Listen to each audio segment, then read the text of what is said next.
Okay, I got 6 o'clock right up, and I think the gang's all here. So I'm going to call the Washoe County Planning Commission meeting of Tuesday, May 4th, 2021 at 6 p.m. Call to order. Can we get a determination of a quorum? Roll call, please. Yes, Larry Chesney.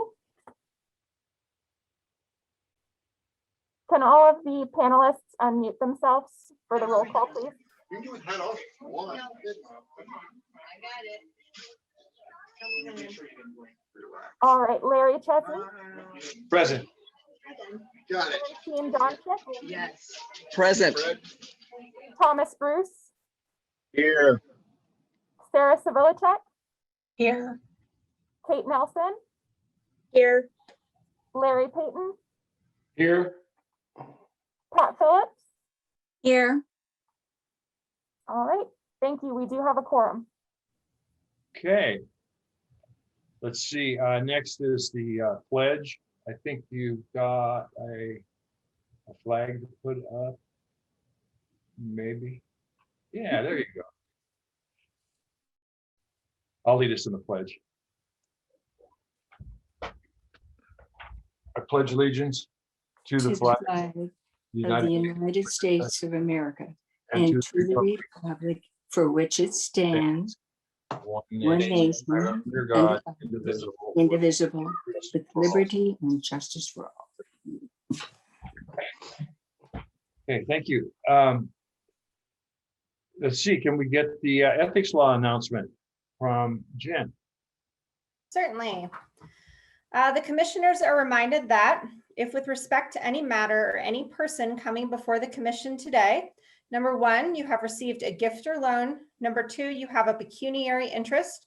Number three, you have a commitment in a private capacity, such as a family, employment, business, or similar relationship. Or number four, you provided representation or counseling before an agency to a person or entity for compensation within the last year on a matter that's being considered today. You must please disclose that gift, loan, interest, commitment, or prior representation at the time the matter is being considered. And furthermore, you must abstain from deliberation or voting on the matter if it's clear that the gift, loan, interest, commitment, or prior representation would materially affect the independence of judgment of a reasonable person. Commissioners are also reminded that under the Planning Commission rules, if you've had any contact outside this meeting with any persons interested in a matter coming before the commission today, you should disclose the nature of that contact at this meeting. Thank you. Thank you, Jen. Trevor, could we get the appeal procedure, please? Of course. Most decisions rendered by the Planning Commission are appealable to the Board of County Commissioners. If you disagree with the decision of the Planning Commission and you want to appeal its action, you may do so in writing within 10 calendar days from the date that the decision being appealed is reduced to writing, filed with the Secretary of the Planning Commission, and mailed to the original applicant in the proceeding being appealed in accordance with Washoe County Code. Please call the planning staff immediately at 328-6100 for information on the appeal procedure and the application fee. Thank you, Trevor. Do we have any public comment? Mr. Chair, I see no hands raised. Okay, seeing there's no public comment, I would ask for a motion to either discuss or a motion to approve the agenda. Commissioner Donchik, motion to approve agenda. Do we have a second? I'll second. Okay, we got a motion by Commissioner Donchik, a second by Commissioner Payton. All those in favor of approval of the minutes or the agenda, excuse me, say aye. Aye. Any opposed? Seeing none, the agenda is approved. We'll move on to item 7, approval of the April 6th, 2021 draft minutes. Is there any discussion on those minutes? Move to approve.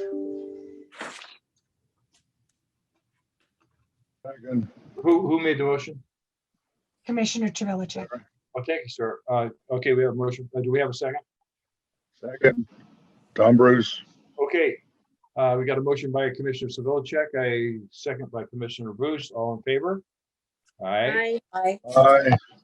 Any opposed? Seeing none, we'll move on. To item 8, public hearings.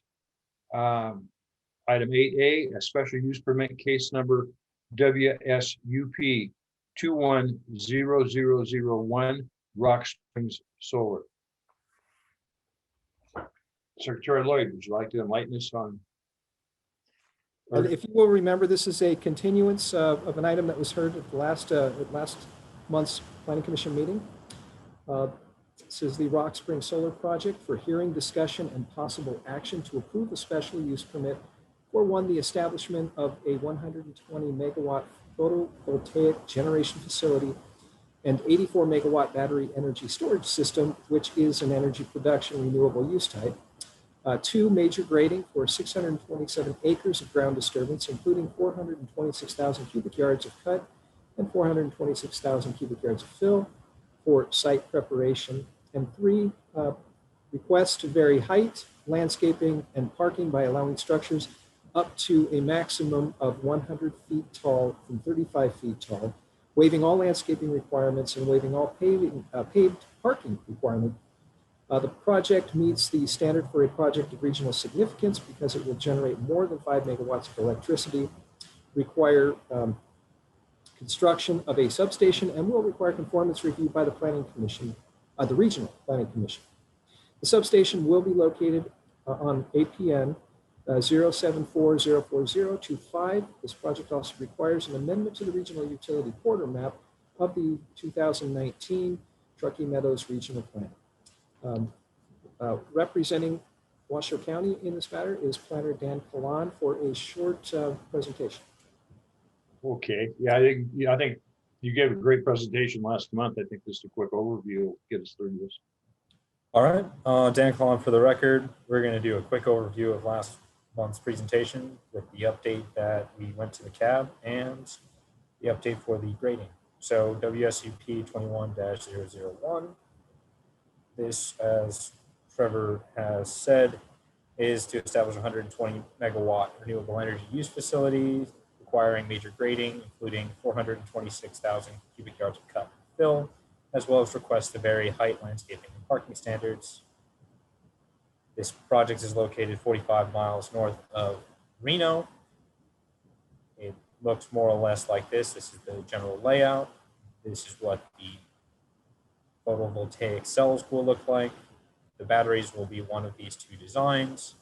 The main control facility will look similar to the sections, and the fence will look like this with about 8 feet in height. As we covered last time, this is a renewable energy production use type. This is permissible in general rural zoning with an SUP. All the parcels are general rural. We already covered that there's a maximum of 660 Connex boxes allowed per Article 306. Under 310, we are recommending a contractor's yard, if established, would be required to meet the standards as listed in Washoe County Code 110-310-45. We did not address any potential for communication facilities that will require a separate SUP if that was the option that the applicant wanted to move in the future. It meets all the requirements under Article 406. The applicant did request to waive the required parking standards. However, staff recommends only waiving the parking lot design, wheel stop, striping, marking, paving, landscaping, lighting requirements, but still requiring the parking stall sizing and access requirements for parking. There will still be the requirement of 3 parking spaces and loading spaces, which will be determined at the building permit stage. Landscaping, applicant is requesting to waive all landscaping standards. Staff also recommends waiving all the formal landscaping standards as it is going to not match the character of the area, which there are no trees in. This meets Article 414 lighting and sound with the proposed 14-foot tall security lighting.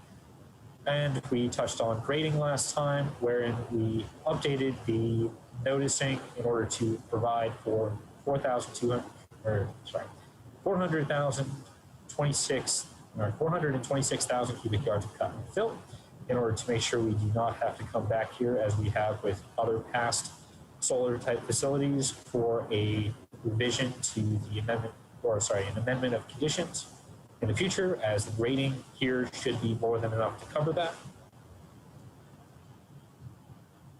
Meets all the sign requirements. I've updated the public notice and cab requirements. All the areas that are highlighted in blue, which is difficult to see here, are the notice parcels, whereas the yellow is the project site. And this is affected 41 property owners within 1,250 feet of the site. The cab meetings, at the request of Commissioner Civilicek, I did send out, yet again, for the third time, a worksheet to both the Gerlach and North Valley's cab. Unfortunately, we were not able to get this on the agenda for the North Valley's cab, but we did discuss it in the after the agendized items on April 12th, in which case we covered the same impacts that were brought up in the worksheets, which were impacts to wildlife, potential for battery leakage, which was addressed because concrete plants and the Truckee Meadows Fire Protection Plan that would be required as part of the conditions of approval, as well as road traffic impacts, specifically on Pyramid Highway. Addressing the impacts that the cab brought up regarding Pyramid Highway is the understanding of staff, as well as what has been conveyed in the application, that the site will be loaded coming in from the west on Fish Springs Ranch Road. There will be a right hand into the project site in order to do the development, and then a left hand out and then another left hand in, so that way there is no cross traffic of trucks coming in and out of the site. So this should not impact traffic going up Pyramid Highway and along the dirt roads for about 2 hours going into the site. However, I believe the cab was concerned about the issue of potentially having aggregate trucks being loaded specifically for this project, which I believe is outside of the scope of the SUP. Therefore, staff is able to make all 5 of the special use permit findings, as well as the additional 3 findings required per Washoe County Code 110.810.35, and recommends approval of WSUP 21-0001. And I have provided a possible motion for your convenience, and I'm available for any questions. Thank you. Are there any questions of Dan right now?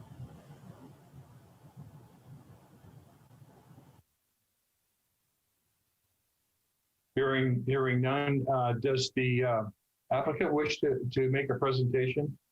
They did it last month's meeting. If they want to do a quick review, that's fine. If not, I'll call it back. Can you hear me okay? This is Joan Hedia representing the applicant, Rock Spring Solar. Yes, I do have a presentation. I can do a share screen, or would one of the county staff that I forwarded to prefer that you put it up? I can do either way. Joan, I believe you're available to share your screen if you'd like. Okay, let's do this. Here we go. And then presenting with me today will be Lisa Briggs, who will also be helping me with this presentation and providing you with a little bit of background on Con Edison, as we've done a fair amount of work in solar development within Nevada. But this will be our first time. We're pleasantly pleased to be coming to Washoe County. And so I believe now everybody should be able to see the presentation. It shows a Con Edison and just kind of a layout of different entities. Can everybody see it? We can see it, yes. Okay. And We can see it, Joan. All right, and then I hear Lisa. So, I'm going to make this short, and I guess just briefly saying thank you for allowing us to be here this evening. We're really looking forward to the project, and we just made a very short presentation. It looks like you have several things on the agenda tonight, and also thank you for allowing us to go first. So with that, I'll turn it over to Lisa, and Lisa, I think I'll flip and try to go with you, and if for some reason you need me to move and I haven't, just say so. You got it. And for whatever reason, my camera's not working, but since we want to show you the presentation anyway, this is what we want to focus on. Hi, my name is Lisa Briggs, and I handle community and government affairs for Con Edison Clean Energy Businesses. As Joan said, we have actually been busy in the state of Nevada really since 2008, but really started in the state with Sempra Renewables, which was later acquired by Con Edison. And on the bright side, in addition to acquiring all the projects, they actually brought us over as employees as well. So the Con Edison Clean Energy Businesses were subsidiary of Con Edison, and some of you may be more familiar with that as the large utility that supports the city and state of New York. We are a smaller division, and Joan, why don't you go to the next slide? And what we do is we build, own, and operate wind and solar projects pretty much throughout the continental United States. As Joan noted, we have been working here in Nevada since 2008. Our Copper Mountain Solar Project is just outside of Boulder City, Nevada. We are wrapping up phase 5 of that project. It's in construction right now, and that'll bring us up to about 700 megawatts outside of Boulder City. We have moved into Northern Nevada, and we're very happy to do so. And right now, Joan is overseeing a project that's under construction just outside of Humboldt County, the Battle Mountain Solar Project, and also working on the project that's in front of you this evening, the Rock Springs Solar. And we're, again, very excited. We enjoy doing business in the state, and just think this is a great project. And so with that, I'll turn it over to Joan to give you an overview of the project, and then we're here to answer any questions that you have. Thank you. Okay. All right. And I'll just hit on this briefly because most of it was covered by Dan. It's 125 megawatts of solar. We're also going to have 84 megawatts of battery storage. NV Energy right now is our target customer. We're right next to their Fort Sage substation, so we have less than 1,000-foot interconnection point, and so NVE definitely is our natural off-taker. And we anticipate the start of construction in September of 2022. That timing is dependent upon two things. One, it's having an agreement with NVE as our off-taker.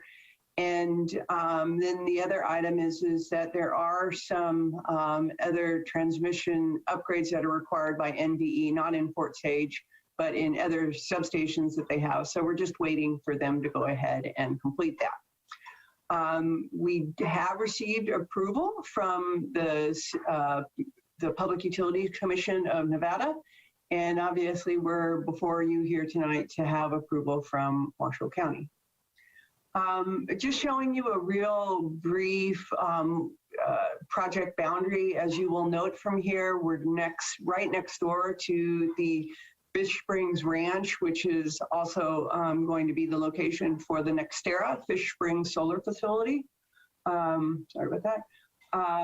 We did do an environmental statement for the project. It was required by the state as part of our PUCN approval. And basically resulting in no adverse impacts. It's a really good place for the development of solar, and so we're happy to see that we can move forward without any challenges to the environment at this point. And then water being important in Nevada. We have construction water that we propose that we're actually going to be obtaining from Vidler from their Fish Springs branch main location, which is just down the road on Fish Springs Road. And then we also are working with them on approval. We'll have a well on site that will drill that will be, probably an acre foot or two of water that we would be using for the project. Dan already showed you this general layout slide, so I won't spend time on it. And then just permitting milestones. The application was submitted in January. Like I mentioned, we have our WEPA approval from the PUC. We're hopeful that we'll get the grading permits in September of 2022. As I mentioned, it might take longer. As a result of that, we did ask staff, and it is part of this suggested staff recommendations, that we've given a longer permit duration, just so that we don't have to come back and reapply should the development or our need to get the power purchase agreement take a little bit of time. But our earliest date would be commercial operation in 2023. Real briefly on the project benefits, we anticipate, as I'm sure you saw also with other solar facilities that you've approved, should have a substantial construction crew. We'll have 5 permanent full-time jobs. Most likely 3 will be on site, 2 may be more remote. And then I just listed some of the sales tax and property taxes and whatnot. The bottom line being that we're looking to provide some economic development to the region. And also that, as noted, we are have other projects in Nevada, and we'd like to become an involved community player. So we're looking forward to that and possibly having other opportunities to work with you in the future. And like I said, I'm keeping it brief. There's my contact information as well as Lisa's. And I guess with that, I will stop sharing my screen and open it up to any questions or that folks may have, or if you want to move forward with the motion, of course. Okay, at this time, does any of the commission have, or commissioners have any questions for staff or the applicant?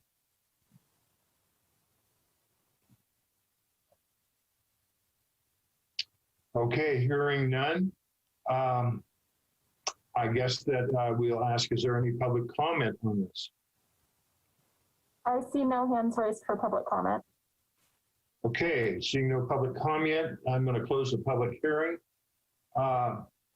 Bring it back to the commission for any discussion. Do we have any discussion on this? Hearing none, I guess I'll call for a motion. Mr. Chair, I do just have, and this is not going to be, if I may. Larry, Yeah? can I go ahead? Yeah, of course. And Would I be to stop you? I just, my fellow commissioners that have been with me for a long time know that my passion for getting citizen involvement. So I just implore staff to please, please, please make every effort to get every item that needs to be agendized for CAB input, and it's just critically important that citizens have that opportunity.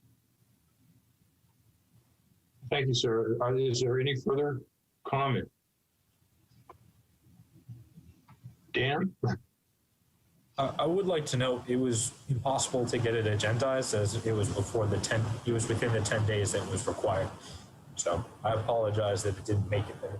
It was supposed to go to the meeting. And Dan, I get that, but the agenda postings for the CABs and the time frame for the CABs are the same as it is for this commission. So if everybody just makes an effort.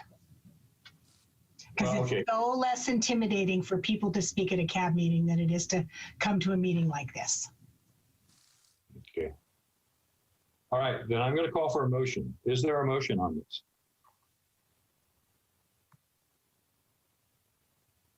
Well, I'll make a motion. How about that?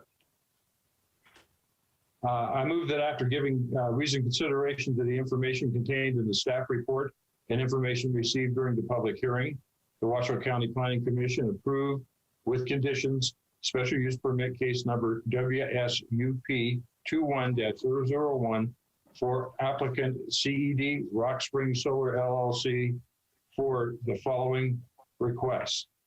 Items 1 through 3. Do you have a second? Second. I second. Commissioner Bruce, seconds.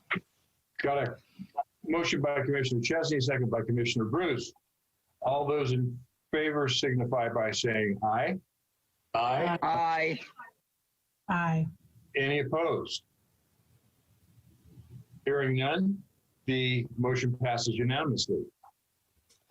Thank you, everybody. Okay, I'm going to move on to item B, abandonment case number AB 21-004, Yasord property. Secretary Lloyd, you want to enlighten us on this guy? Will do. Thank you, Mr. Chair.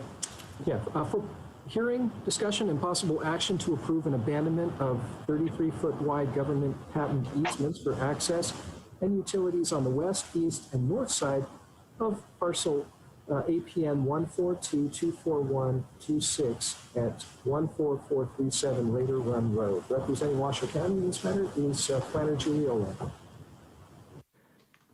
Good evening, Julie Olander with Planning and Building. I'm going to share my screen.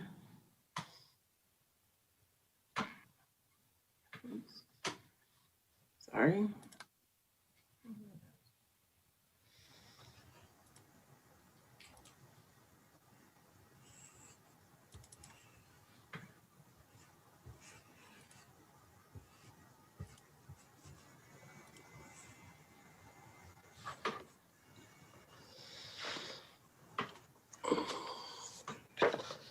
So this is a request to abandon a 33-foot wide government patent easement on the northwest and east side of a parcel of land. Here's showing the parcel and then the areas that the applicant is requesting to be abandoned. And then the south portion of the easement will be maintained. And just to explain a little bit on the background on these easements, this is a government home track land, and the easements were established on all sides because at that time they just didn't know where the roads would be located. And over time, roads have been established and it's understood where those are located, the roads are located. And since they are established, the remainder easements are no longer needed. The access for this parcel is has several accesses to Arrow Creek Parkway. It's from Cinder Lane, Troven Way, and then also Whites Creek Lane. And that's to the north-south access, and then the east-west is off Raider Run. NRS allows Planning Commission to vacate easements if the public will not be materially injured, and staff has concluded that the adjacent properties will not be negatively affected. The surrounding properties will continue to have access to their property. The abutting property owners were noticed. There was a legal notice posted in the Reno Gazette, and then also abandonments are not reviewed by the CABs, just to remind you of that.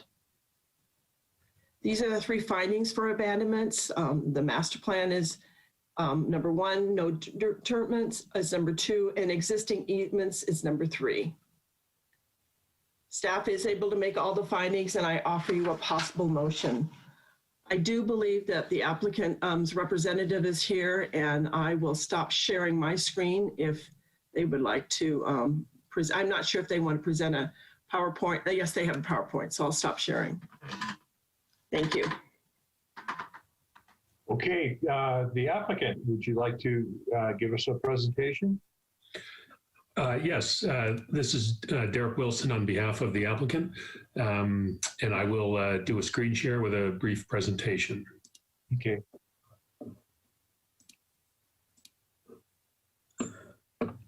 Okay, here I go. Okay, I believe folks can see what I'm working on now.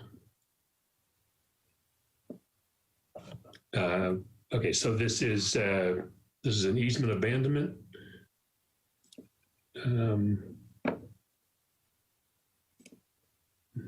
Here we go. Okay, so the location is Raider Run Road.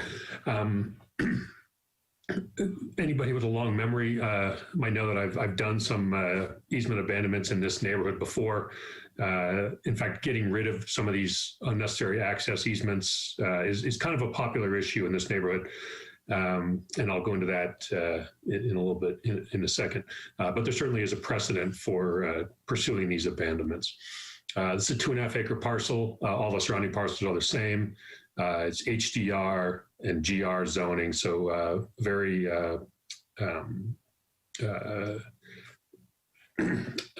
uniform area. All the parcels are very uniform. They contain single family houses, and this parcel is built out as well.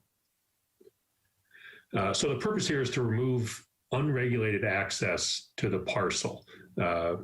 So as I just alluded, it's possible to drive on these easements, and there has in fact been some public use of some of these easements where usually some kid with an ATV will just go cruising across somebody's front yard. So it's currently legal to do that, and I would argue that it's really in nobody's interest to let that happen. It just unregulated driving really makes no sense when there are existing roads. It's really just for recreation, and naturally it irritates the heck out of some of the property owners. So there's some motivation on the part of some of these owners to get rid of these. And I think we're going to see more of these abandonment applications in the near future. I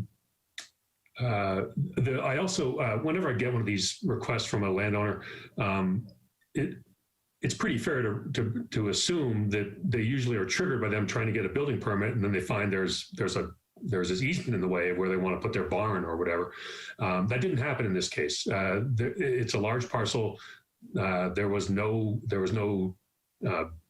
development trigger that sparked this. So the owner certainly has the right to put up a barn in the future, but he hasn't done that now, and he hasn't shown me any plans to do that. So this is really driven by the unregulated driving on some of these easements. So that's the issue. That's the parcel in question. This is legally what we're doing, removing those easements on 3 sides of the property. And I'll go into some more exhibits that show how access will be maintained. Again, this is a sort of a technical diagram of what we're removing. The red is the area to be abandoned. You can see that there are no roads. There really are no real driving paths or any sort of historical access along the northeast or west sides of this parcel. The southern easement will stay in place. That's Raider Run Road. We don't want to make any changes to that. So this is I certainly understand this is a complex diagram, but for technical accuracy, I like to include this. But it shows that there's access to all the parcels. The short blue lines are driveways, so everybody can continue to get to their parcel. We're not changing any of the current travel routes within the neighborhood. And as Julie pointed out, there are in fact multiple roads that serve this neighborhood: Cinder Lane, Torvinen Way, and Raider Run, and Whites Creek Lane on the north side. So there are multiple access routes in and out of the neighborhood. So that's, excuse me, that's really what I have as a presentation. I can expand on any of those issues as needed, but the bottom line is these aren't needed for access. The county engineering department has no objections. No county department had any objections. County engineering had conditions. If there are any utilities in use on these sites, those utility easements would remain, and that's fine. We're not trying to change anything. We're just trying to primarily remove that driving access. So there are no impacts to the neighborhood in terms of access or people's ability to use their property. That's all we're trying to accomplish here is to limit unregulated driving. So again, that's what I've got. If people want me to expand on anything, I'll be happy to do it. Thanks very much. And okay, thanks, Derek. Are there any questions of staff or the applicant?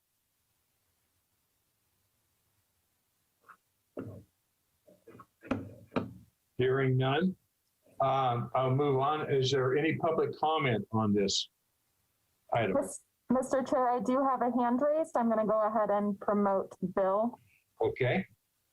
State your name and address, please.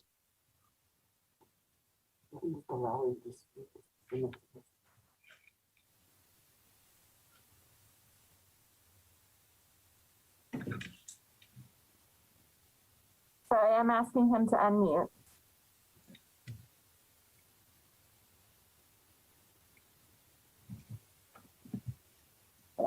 Sorry, I've got that now.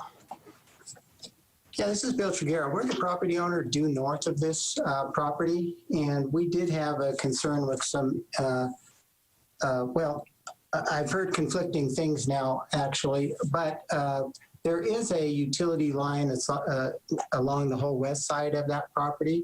It's slightly on the, over the property line of the neighbor to the due west, you know, several feet. But there is a power pole and pad mounted a pole mounted transformer in the northwest corner, basically, of the property that's shared by the 4 parcels that go there. But our main concern was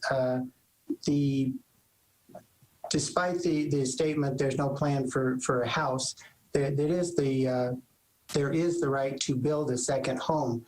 And our concern was that it would increase the building apron so that the house could actually be close to the property line, which is something that we had not done we kind of took into consideration when we put our house out there 25 years ago. So what our preference is to leave the building apron the same. And secondarily, the property easement, our opinion is abandon it on both sides of the property or not at all, because this leaves the easement on both sides of the property to the benefit of one, and it should be removed on both sides again or not at all. And that was our primary concern with the abandonment of the easement. But like most of us, yeah, we'd like to get all these easements abandoned to the degree that we can. So I am in favor of that.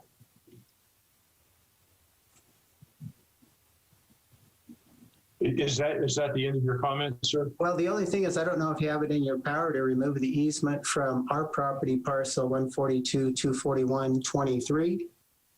As long as this application is there, the evidence has been made that there is no use of that easement right now. And then we can work with the Yossers as far as their home placement. I'm sure they'll be reasonable about that. And they have every right to put that in, no doubt.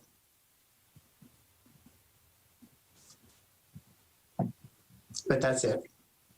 Okay, thank you. Is there any further public comment? I see no further public comment. Okay, are there any questions of commissioners to the applicant or to staff? Okay, I'm going to close the public hearing, bring it back to the commission. Is there any discussion between the commissioners? Hearing none, I'll move along and call for motions. Let's not all speak up at once. Mr. Chair. Commissioner Subdivision. Hi. I'm prepared to make a motion. Very well.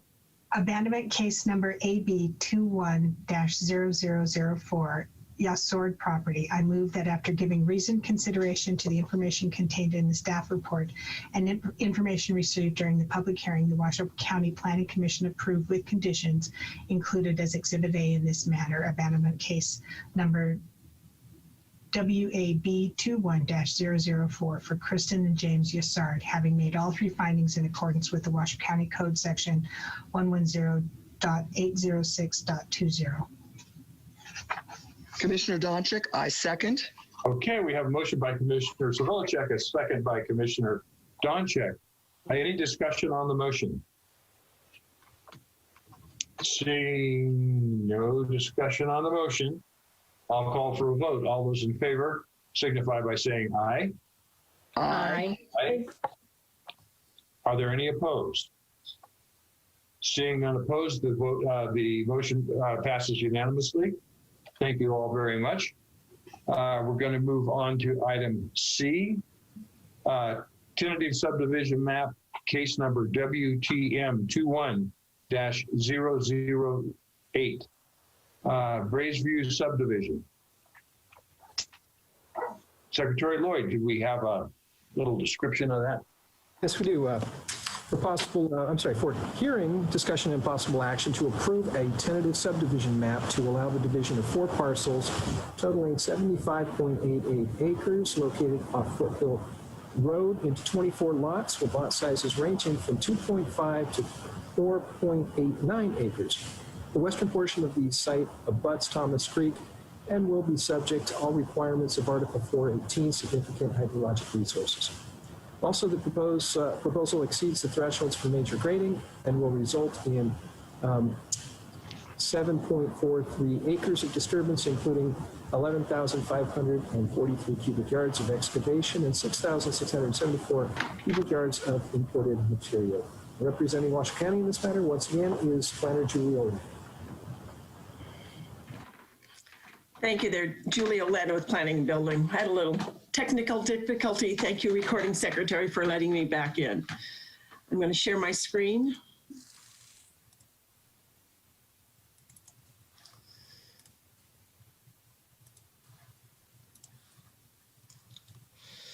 So this is a tentative map for Braesview Subdivision. Oops, there we go. And it's for 75.88 acres to create custom residential lots ranging from 2.5 acres to 4.89 acres on 4 parcels of land. The development is subject to the requirements of Article 418, significant hydrological resources. The western portion of the site is adjacent to Thomas Creek. Also, there are the proposal exceeds the thresholds of major grading in Washoe County Code 438 with the result of 7.43 acres of disturbance and 11,543 cubic yards of excavation and 6,674 cubic yards of imported material. Here's a vicinity map showing where the parcels are. The 4 parcels are all located off Foothill Road. And then here's showing the master plan and the regulatory zoning.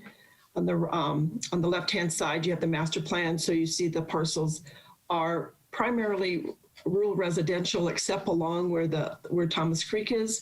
And then the parcels to the east are suburban residential. And then again, the diagram on the right shows where the GR is, where the Thomas Creek is. And then all these parcels are high desert rural. And then the parcels to the east are low density suburban. The parcels are located within the Southwest Truckee Meadows area plan and then are within the Lakeside Holcomb Suburban Character Management Plan area. And the setbacks for HDR are 30 feet in the front and rear and 15 on the sides, which the development will meet. These parcels, like I said, border Thomas Creek. And there has been some question about the zoning there because the zoning along the creek is GR. And the question has been about how can you split GR because the minimum lot size is 40 acres for GR. However, there is an interpretation 3.2 which allows this to occur when it's been reviewed by staff and it is going to meet the Article 418 significant hydrological resources. And so because of those reasonings, we are allowing these parcels to be created that are, a part of them will be GR and a part will be HDR. The site is relatively flat with native shrubs. There's an old ranch house on it that will be removed. And here's sort of a layout of the properties. You can see where last chance ditches, you can see where Thomas Creek is, and then Foothill Road. So this is sort of looking north-south. There are some wetlands that have been identified in the area plan, and the applicant is looking into those. The ones that are, I should stay on that screen, the ones that are sort of in the middle, close to the cul-de-sac, Those have been deemed by the Army Corps of Engineers as not historical wetlands. They've just been wetlands because the property's been flood irrigated. However, the ones that are along Thomas Creek, the applicant is still working with the Corps to decide if that area is considered wetlands. And there is a condition in the conditions of approval that will address that area if it is deemed wetlands. And as I said, this is an area of significant hydrological resource, and that the applicant will have to meet those criteria that's in the hydrological resources, or SHRs. And staff has reviewed the application and believes that they have responded to all of the special review considerations that are in Article 418 that they need to address, and that's in the staff report. So here, just to lay out what is seen as the SHRs, you've got where Thomas Creek is. You can sort of see that's that blue line going along the sort of north-south. And then the critical, which is the 30 feet range from the center line of the creek. And that's sort of a light orange. It's not a big piece of property area, so it's hard to see the 30 feet. And then you've got the sensitive stream zone, which is 150 feet. And they have different criteria. Primarily, you can't build anything in the critical. However, in the sensitive, they can build certain things. The site is currently and historically been used for grazing of cattle, so the vegetation along Thomas Creek has been managed somewhat by the cattle. However, the southern portion is quite overgrown. The cattle have been sort of fenced out of that area, and the developer would like to clear around that area. However, Washoe County Code does require that the disturbed area be revegetated with native riparian vegetation. And here's some pictures of it. This is the area to the south where you can see that the area is quite overgrown.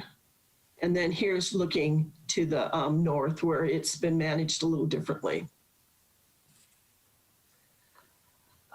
The other item that's on this site that needs to be reviewed is the last chance ditch. Last chance ditch goes east-west across the northern portion, the northern parcel, which is owned by Kazaza Ranch Estates LLC. And it tends to catch a lot of the runoff from the upstream of the ditch. However, the ditches are not really made to catch runoff. And so with this development, they are going to put in some mechanisms to divert that water so the last chance ditch is not used to catch runoff. And then they're also proposing a drainage way along the eastern border through the development to further protect the properties and the downstream area from the ditch to help with flooding issues. There are 3 existing culverts under Foothill Road, and that transports the runoff from the development to the south. The applicant is being conditioned to preserve the easements. So there was concern at the CAB meeting about the easements, and there is a condition addressing the ditch so that anybody that has an easement is going to be as protected as we can protect them. Again, I spoke about the grading. There is grading going to be done on the property primarily to facilitate the development. So in Washoe County Code 438-35, they are grading more than 4 acres. They're grading 7.43 acres. They are excavating more than 5,000 cubic yards and importing more than 5,000 cubic yards. And because of those reasons, this permit also has to address the amount of grading that's going on the property. Water and sewer will be provided by Washoe County and water by Truckee Meadows. There will be a wastewater site that will collect the on-site sanitation, fighting allergies. The wastewater from the site will be collected on an on-site public gravity sanitation sewer pipeline that will be owned by Washoe County and will meet Washoe County codes. And the other utilities, power and gas and solid waste, are available in the area. there was a change on the streets after the CAB meeting. There was quite a bit of interest, concern about some of how the development was originally laid out, and now it's laid out that it's a one-way in basically off of Foothill, and it ends in a cul-de-sac. However, there will be an emergency exit from Eli Drive that will connect with Eli Drive, and that will be gated. The street will be private and maintained by the HOA, and the entrance from Foothill will also be gated. And the average daily trips that the development is looking at is 227 ADTs and 18 AM peak trips and 24 PM peak trips, which doesn't qualify for a traffic study. Here's a layout of the development, this sort of looking at the end of the cul-de-sac, which is, like I say, they'll be gated to Eli. This is also the landscape. So you can see that there's going to be landscaping along the main drive and then also along Foothill. The proposed schools are Lenz Elementary, Hers Middle School, and Galena High School. The project is, the school district is calculating it'll generate 6 elementary students, 2 middle school students, and 2 high school students. And the school district's not anticipating any conflicts with the numbers of students. This was reviewed, like I said, by the CAB on April 1st. They had quite a few conversations about the access to the site, and the developer did change that so that it is a single point access and is not a drive-through where they can connect with Eli Drive any longer. There was also concern about traffic and speeds on Foothill Road. And then, like I said earlier, access, the last chance ditch access and irrigation. And then they had questions about the zoning. Also, they had some comments about students crossing Foothill Road. I did reach out to the school district. They had not contacted me back on that. And then also about the zoning question about properties being GR and HDR. Notice was sent to 500 feet from the site. Affected notices were sent to 77 property owners.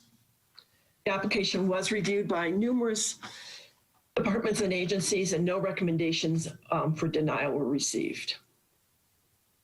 Staff was able to meet the 10 findings, and I do provide a possible motion.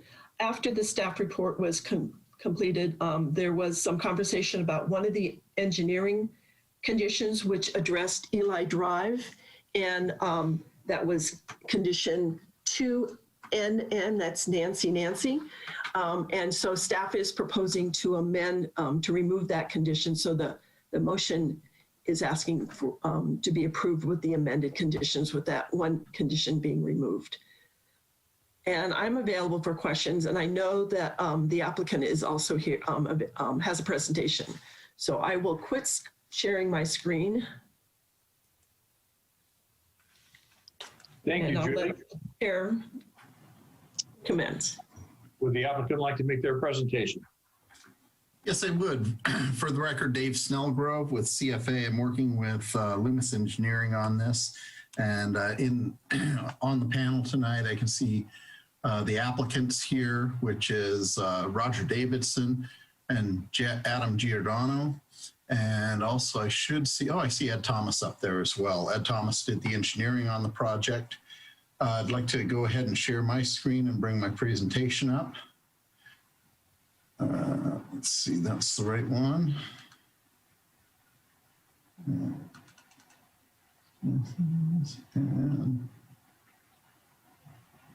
okay, slideshow. Are you seeing my green screen slideshow here? Yes. Okay, thank you. I'll start back from the beginning. For the record, Dave Snellgrove. I am the planning and right-of-way manager with CFA, working with Loomis and Associates on this project. We have the applicant, we have the engineer on the project in attendance. Project location, Julie did a great job. I'll brush over some of these. Foothill is down at the south end of the property. The Eli Drive connection is up here at the north end of the property, and that we did make a change in response to some of the comments that came out through the Citizens Advisory Board meeting. We did have subsequent personal discussions with the homeowner association president for Sierra Manor and also with other neighbors. And I'll go through that a little bit more through my presentation. So the property is 75.88 acres, proposes 24 custom single-family lots. And I will identify that in Julie's presentation, she had our old maximum lot size number. With the change that we made to the road to the north, it actually took our maximum lot size number from a little bit under 5 acres to a little bit over 5 acres for 5.36 acres in size. That's up at the north end of the site. The proposed density represents one lot per 3.16 acres per the high density rural designation. The allowance would be 1 lot per 2.5 acres typically. So Julie went through the zoning of the property. We do have general rural that runs in alignment with Thomas Creek. And part of that, I wanted to point out that creek was really kind of defines where that GR is. I think Julie covers it in the staff report, covered a little bit in her presentation. There is a code interpretation 303-2, and that allows for significant hydrologic resource areas if the protection from Article 418 will provide equal or greater protection than a GR designation would, that the allowance is for, you are allowed to divide the GR properties. We do believe that that will be happening. I want to point out that the general rural here doesn't continue on, even though Thomas Creek continues on both to the north and the south. If you go farther to the south, the GR does pick up again, and a lot of it is in association with the time frame that some of the developments happen. But I do want to point out that there are restrictions that follow along this corridor that would restrict some, if not all, development. Julie mentioned the critical stream zone buffer, 30 feet from center line of the creek doesn't allow for really any development. And then from 30 to 150 feet out, there's limited development that you can do in that. So the property is in the South Truckee Meadows area plan under the character management area of the Lakeside Holcomb suburban character management area, which does allow for the high density rural of 2.5 acres. Julie hit on one item that we addressed. I'll go to item 2 first. That was the discussions with Sierra Manor relative to some of the traffic concerns. The streets up in the Sierra Manor area, after looking at it closer, function a little bit more like local streets. We would have had part of the project traffic would have been going out that way, and the rest would be going out Foothill. Foothill, because of its direct connection down to South Virginia Street and the signalized intersection, functions more like a collector road. And we went ahead and made that concession. We also met with the Truckee Meadows Fire Department and the Washoe County staff before we made that official change to the site layout. Another thing that we found out, and the comments that we got at the Citizens Advisory Board were very, very good. We were enlightened to a couple, I would call them prescriptive right easements that were out there that don't show up on a title report. One of them was a lateral line that came from last 10th stitch and apparently serves plus or minus 20 properties. So I was very happy that one of the landowners who benefits from that service lateral was there, and he was able to meet with Mr. Thomas out in the field and identify and locate where that is. We will perpetuate that, and one of the neighbors down at the south end has a water line that comes across Foothill and then comes in a little bit on this property and connects into their lot. That was unrecorded as well, but now we know where it is. So the good thing is we won't be damaging that, and we can get those into perfected easement rights as necessary. This is the project plan. This is what Julie showed you. It has a single access. South is at the right-hand side of the page. That's Foothill Road. That'll come up to a cul-de-sac. Then you'd have basically it'll work as a common driveway between these last 2 lots to the north, a gated access that'll go out and connect into Eli Drive, which ultimately connects to Sierra Manor. the development of each lot will occur in a similar manner to the way any vacant lot in the general area would. It'll be up to the future homeowner. The only things that'll be actually developed with this and graded or in association with roadway and some drainage improvements and a water line improvement. And I'll go through that. I have a map that illustrates that better. There will be CC&Rs that'll help guide the future development, but the goal is not to create some identical thematic as you can see in some communities. It's the intention of the applicant to create CC&Rs that present complementary appearance in the future development, but not identical. So there will be some flexibility in what people can do in their custom home sites. The entry, the only place that we'll have fencing, starting off, we'll have some fencing along the back, obviously with the gated emergency access, but really along Foothill Road. The entry columns will be a stone pillar with an open fencing treatment, tubular steel or something of that sort. This emulates some of the fencing that's out along Foothill Road and some of the other rural roads out in the area. There is quite an array of different types of fencing, but we did see some like this. It tended to be a little bit lower. We are proposing a 6-foot high fence along the frontage of the property of Foothill Road. The entry on Foothill Road will be wide enough and needs to be wide enough to accommodate for emergency turnaround and really any turnaround. If somebody takes a turn and they go, oh no, this wasn't the turn I needed to make. They need to have an appropriate radius to turn around. So we do have a detail of this down at the bottom right-hand corner. This helps illustrate actually what will be graded. Julie mentioned that we have a special use permit in association with grading.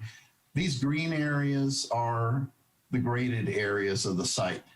And I'll point out kind of what they are here. I'll go through. The road is obviously pretty clear and running north to south, with south being at the right-hand page and north being at the left. Then we've got the common driveway that comes up and connects into Eli Drive.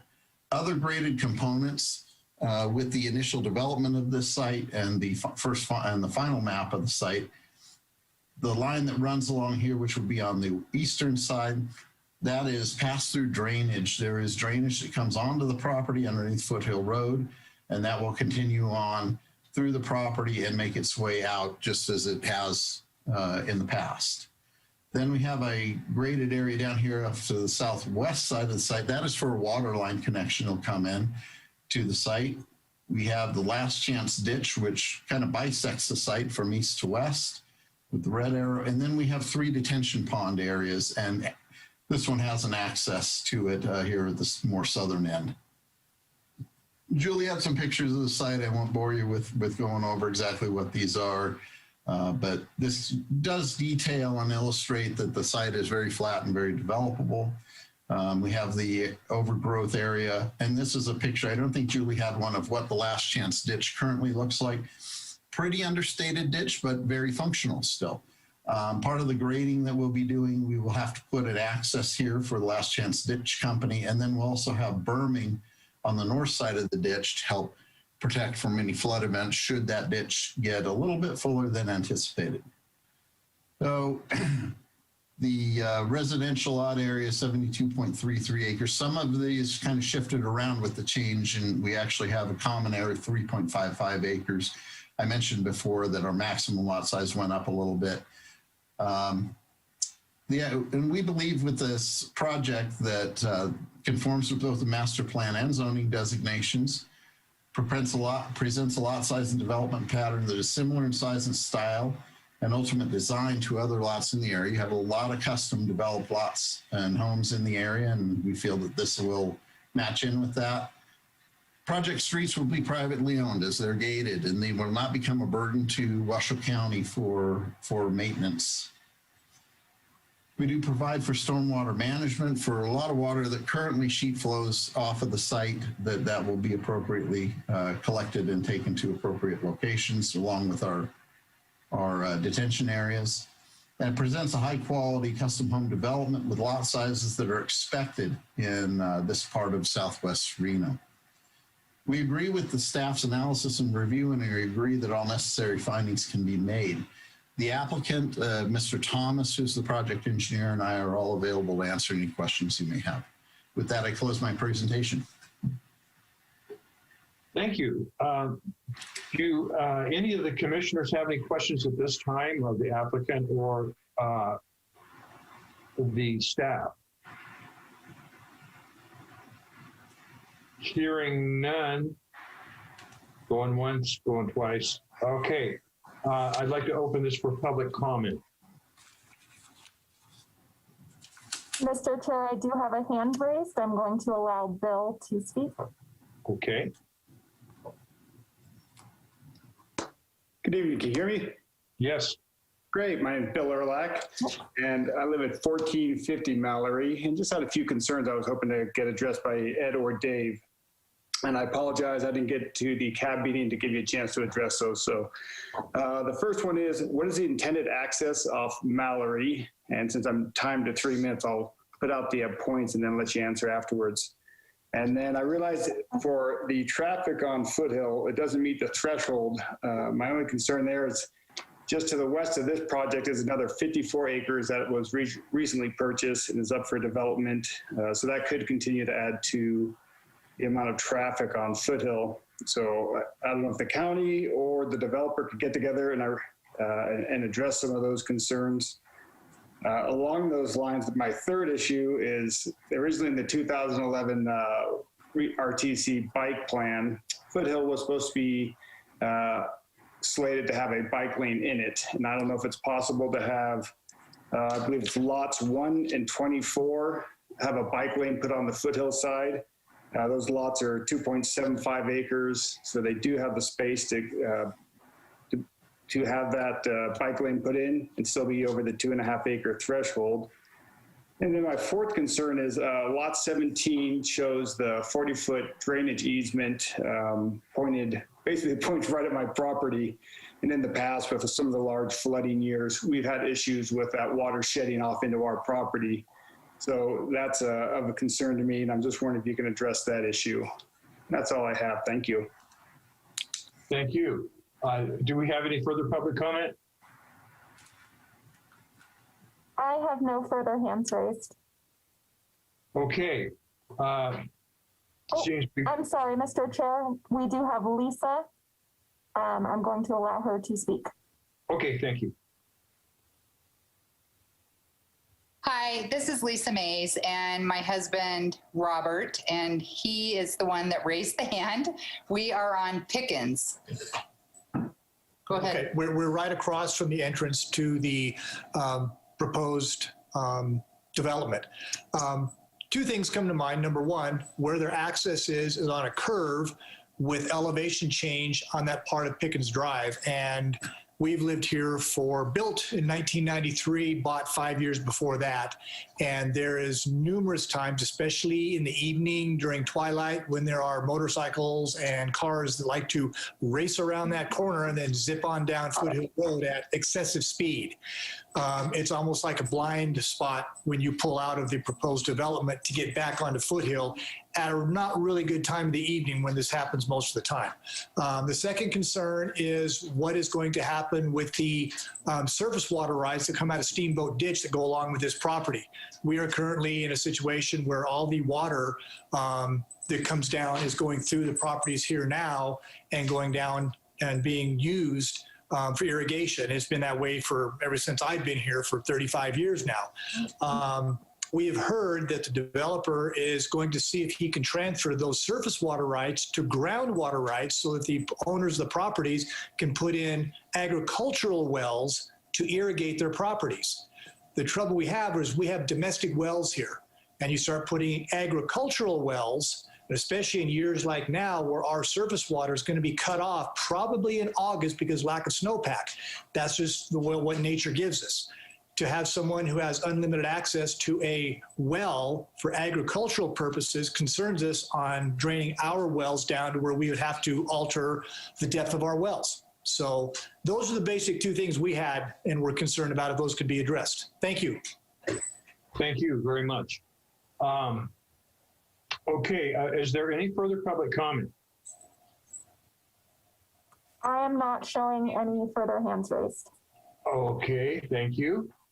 Then I'm going to close the public hearing and bring it back to the commission for any discussion.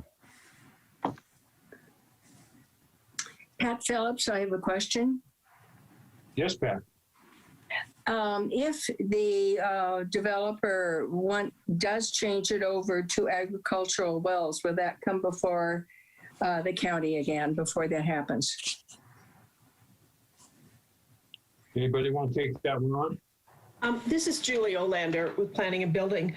There was a conversation, and I'm just going to look at the email really quick and read it to you. It's from our water rights manager, Vahid Beherdam.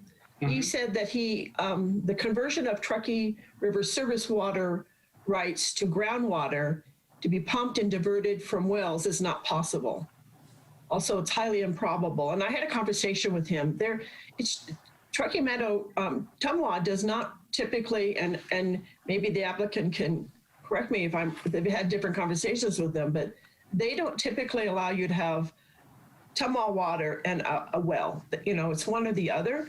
And so that I'm not seeing as a possibility. So those concerns about the water rights and the people getting irrigation wells and then getting Tumwa water for for their houses, my understanding is that's not even possible.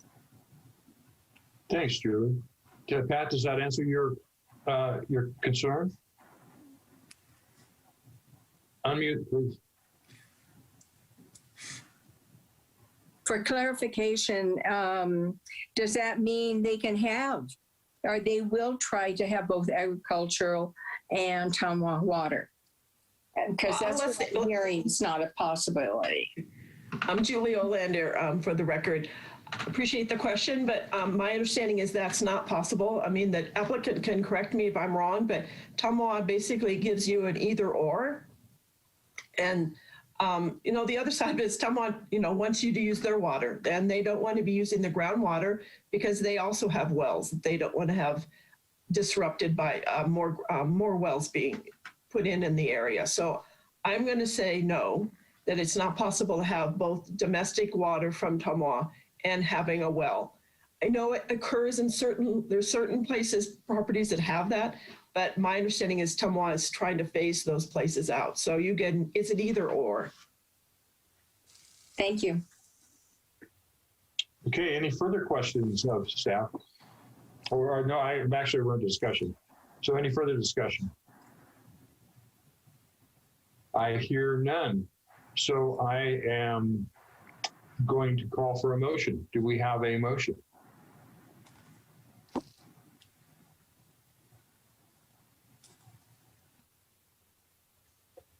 Chair Chesney? Is that Kate Nelson? It is. I'm prepared. Hey. Yeah, Kate. I move that after giving reasoned consideration to the information contained in the staff report and information received during the public hearing, the Washoe County Planning Commission approved tentative subdivision map case number WTM21-008 for Thomas Foothill LLC with the amended conditions to this matter, having made all 10 findings in accordance with Washoe County Code, section 110.608.25, and having addressed the special review consideration in Washoe County Code section 112.418.30, including all 10 findings, and section 1110.418.30, the special review considerations A through H. Thank you. We have a motion. Do we have a second? Chair Chesney. Oh, yes. This is Jen Gustafson for the record. Commissioner Nelson, can you please specify the amendment and conditions that you are making for the motion? So, this is Julie Olander with Washoe County. It would be 2NN that we're asking to be removed. Sorry about that. My dogs decided to go crazy. Thank you, Julie. Does that satisfy your? your question on motion? Yes, so Commissioner Nelson, are you accepting that the Yes, I am. amendment is the removal of 2NN? Yes, I am. Thank you. Thank you. Commissioner Donchik amends her motion to go along with Commissioner Nelson. Okay, so we have a motion by Commissioner Nelson, a second by Commissioner Donchik. All those in favor signify by saying aye. Aye. Aye. Aye. I can't because it won't bring up the screen. Tap the bottom first. Francine, you're not muted. There you go. Okay. All those, any opposed? Everybody's muted up. Unmute. Let's. Aye. I'm gonna do a roll call vote. I had to. Okay. Recording secretary, could you please do a roll call vote? Yes, Mr. Chair. Larry Chesney, Aye. Francine Donchik, Aye. Thomas Bruce, Aye. Sarah Savilicek, Unmute, Sarah. Aye. Kate Nelson, Aye. Larry Payton, Aye. Pat Phillips. Aye. Vote passes unanimously. Thank you all very much. Okay. Want to thank staff and the applicant for their presentations, and we're going to move on to agenda item D, which is special use permit case number WSUP 21-006, more DAD. Secretary Lloyd, could you enlighten us? Thank you, Mr. Chair. Before I do, I want to introduce to all of you our newest planner. She's our senior planner, Courtney Wyke, and she comes from South Lake Tahoe, and we are thrilled to have her. She's just been fantastic.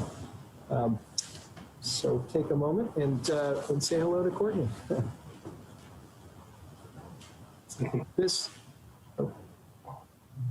All right, so this item before you tonight is for hearing, discussion, and possible action to approve a special use permit to allow a detached accessory dwelling at 315 Valparaiso Court, APN 534-13211, within the low-density suburban regulatory zone as required by the Spanish Springs Area Plan, Appendix C, Table C1.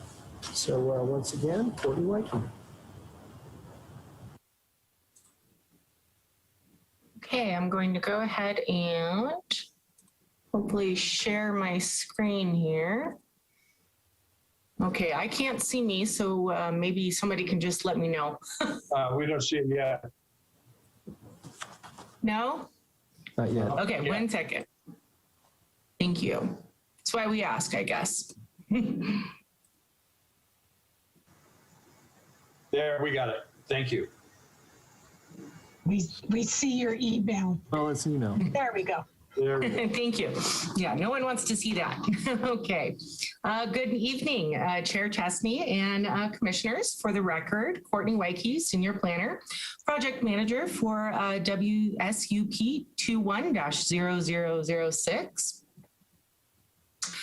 The request before you is consideration of a special use permit to allow a detached accessory dwelling at 315 Valparaiso Court.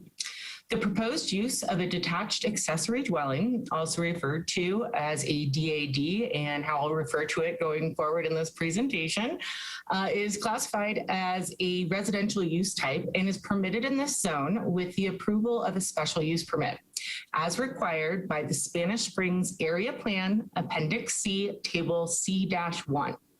Therefore, the applicant is seeking approval of a SUP or a special use permit to allow for construction of a detached accessory dwelling. The subject parcel is located in the Spanish Springs Area Plan, approximately 1.29 miles to the east of Pyramid Highway and 500 feet to the north of La Posada Drive. It is approximately 1 acre and has a regulatory zone of low density suburban.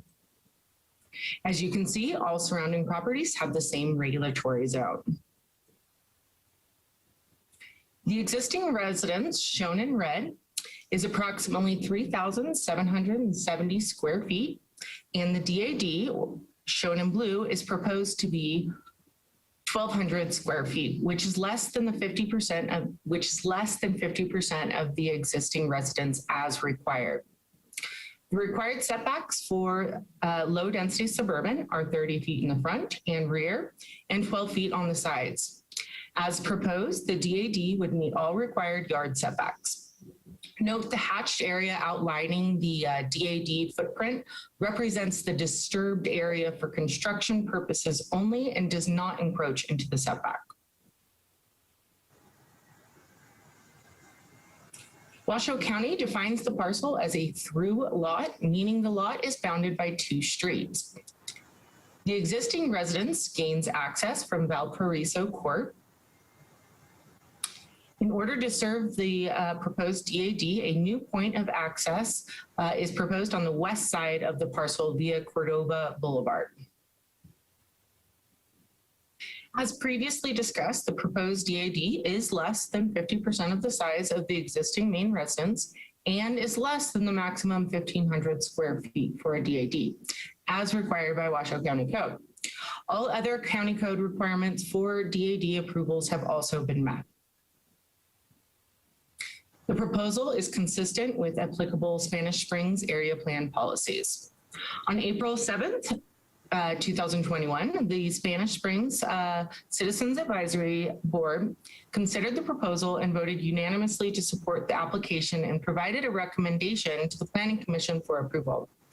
Discussion included clarification of the new access point from Cordova Boulevard and confirmation that the DAD is less than the required 50% of the primary residence. Consistent with county code, property owners within 500 feet were notified of the application. No public comment letters were received from adjacent properties. In addition, all applicable agencies and Washoe County departments were notified of the application. In response to agency comment, draft conditions of approval were included as Exhibit A to the staff report. A comment letter was received from Environmental Health after the staff report was published, requiring an amendment to Exhibit A to include the following additional 2 conditions. 1, project as approved will abandon septic and tie both dwellings into sewer. Abandonment permit from Environmental Health Services and inspection of abandonment is required. And 2, all building permits shall be submitted prior to abandoning septic and hooking into municipal sewer and are required to be routed for approval through Environmental Health Services. Certificate of occupancy will not be released until septic is properly abandoned. Staff has provided rationale for all 5 required special use permit findings and are included in your staff report on page 9. To summarize, the project is consistent with all applicable policies, standards, maps, etc. The site is suitable for this use and has the adequate infrastructure to support the detached accessory dwelling. Issuance of a special use permit for this use will not be detrimental on surrounding properties and is consistent with adjacent residential uses. And finally, there are no military installations in the area. Staff has offered the following motion for the Commission's consideration, which has been updated to include reference to the amended conditions of approval. That concludes my presentation, and I am available for any questions. And I do believe the applicants, Sean and Linda Moore, are also available. Do the applicants have a, thank you, Courtney, nice to meet you. Do the applicants have a presentation or are they just available for comment? I do not believe that they have a presentation, but they may be available for comment. Okay, good enough. Thank you. Thank you. So, do any of the commissioners have any questions for staff or the applicants? Commissioner Chesney, this is Commissioner Bruce. Commissioner Bruce. I have a question. Okay. I assume that this detached accessory dwelling is either not in a home or property owners association or has that permission. Correct. We do not have an HOA. Okay. Thank you. Thank you. Any other questions of staff or the applicant? Seeing none, I'm going to ask, is there any public comment on this? Mr. Chair, we do not have any hands raised. Okay, seeing that there's no public comment, I'm going to close the public hearing and bring it back to the commission for any discussion. Do we have any discussion amongst the commissioners? Hearing none, I'm going to call for a motion. Is there a motion on the project? Commissioner Chesney, Commissioner Bruce. Commissioner Bruce. I move that after giving reasoned consideration to the information contained in the staff report and information received during the public hearing, the Washoe County Planning Commission approve with conditions special use permit case number WSUP 21-0006 for Linda and Sean Moore, with the conditions included as Exhibit A to this matter, having made all 5 findings in accordance with Washoe County Code, Section 110.810.30. Ms. Gustafson, you may want to chime in as to how you want them to make the motion to include the proposed 2 additional conditions as amended. Not sure how they should do that, but I did just add as amended. Yeah, and I don't. Do we have those conditions in our packet? I didn't see them. Exhibit A. Yeah, Courtney, walk us through what the amended conditions are, please. And are they included in Exhibit A that was sent to the board? I don't see it. They were received after the packet was distributed and were referenced in the presentation as 2 additional conditions from Environmental Health Services. And I can display those for you right now. Yeah. Yeah, would you do that, please? I never received them. Yeah, we didn't get them. They came after the packet went out. So Jen, is that an issue? No, that's not an issue. We just need to make sure that anything that's sent to the board is also provided to the public at the same time. But yeah, I mean, you can receive new information during the hearing and add a condition during the hearing. That's not a problem. Okay, Commissioner Bruce, do you just want to add the environmental health conditions to your motion? Yes. Do I need to state them somewhere? Or I don't think so. I mean, I would just put it in after the 110, 810, 30, including environmental health conditions. That'll do it, I think. Okay, so we have a motion that includes the environmental health conditions. Do we have a second? Pat Phillips, I second. Okay, so we have a motion by Commissioner Bruce and a second by Commissioner Phillips. All those in favor say aye. Aye. Aye. Any opposed? Seeing none, passes unanimously. Thank you. Thank you, Rob. Going to move on to item E, Development Code Amendment Case Number WDCA 21-003, Continuum of Care Facilities. Secretary Lloyd, do you want to enlighten us on that one?